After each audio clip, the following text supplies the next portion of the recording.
Varahi silks వారి grand festive celebrations పొందండి 10,000 రూపాయలు ఆపై కొనుగోలుపై బంగారు నాణెం ఉచితంగా. సిరియాలో ఉగ్రవాద సంస్థ ఐసిస్ అమెరికా దళాల మధ్య ఉద్రిక్తతలు మరోసారి గరిష్ట స్థాయికి చేరుకున్నాయి.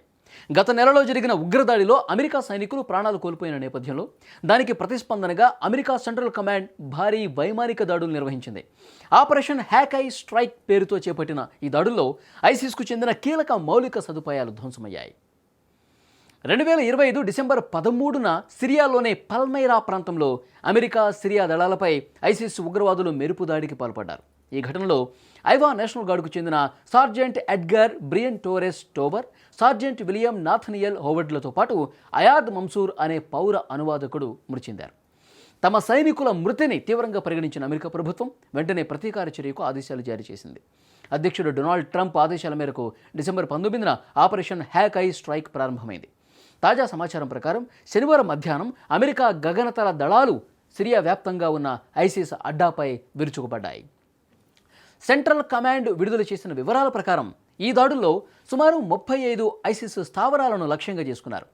2 డజన్లకు పైగా యుద్ధ విమానాలు ఈ ఆపరేషన్లో పాల్గొన్నాయి.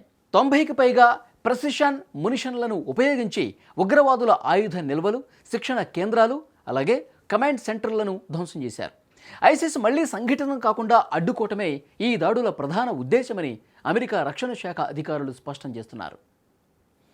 ఈ దాడులపై సోషల్ మీడియా వేదికగా స్పందించిన సెంట్రల్ కమాండ్ తమ బలగాలపై దాడులకు పాల్పడే వాళ్లను ఎట్టి పరిస్థితుల్లో వదిలిపెట్టబోమని స్పష్టంగా హెచ్చరికలు పంపారు. ప్రపంచంలో ఎక్కడ దాక్కున్నా గుర్తించి అంతమొందిస్తామని సెంట్కామ్ పేర్కొంది. మరోవైపు అధ్యక్షుడు డొనాల్డ్ ట్రంప్ కూడా ఈ ఆపరేషన్ను సమర్థిస్తూ అమెరికా సైనికులకు హాని తలపెట్టిన వారు న్యాయం నుంచి తప్పించుకోలేరని ప్రకటన చేశారు. గతంలో కూడా డిసెంబర్ 19న సుమారు 70 ఐసిస్ స్థావరాలపై అమెరికా దాడులు నిర్వహించింది.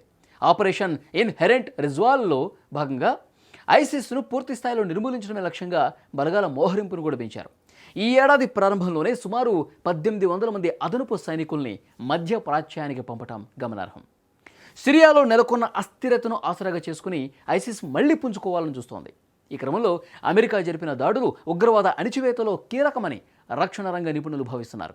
అయితే ఉగ్రవాద నెట్వర్క్ను దెబ్బతీయడం ద్వారా ప్రపంచవ్యాప్తంగా భద్రత పెరుగుతుంది. ఈ దాడుల వల్ల మధ్య ప్రాచ్య ప్రాంతంలో ఉద్రిక్తతలు పెరిగి ఇతర దేశాల ప్రమేయానికి దారితీసే ప్రమాదం ఉంది.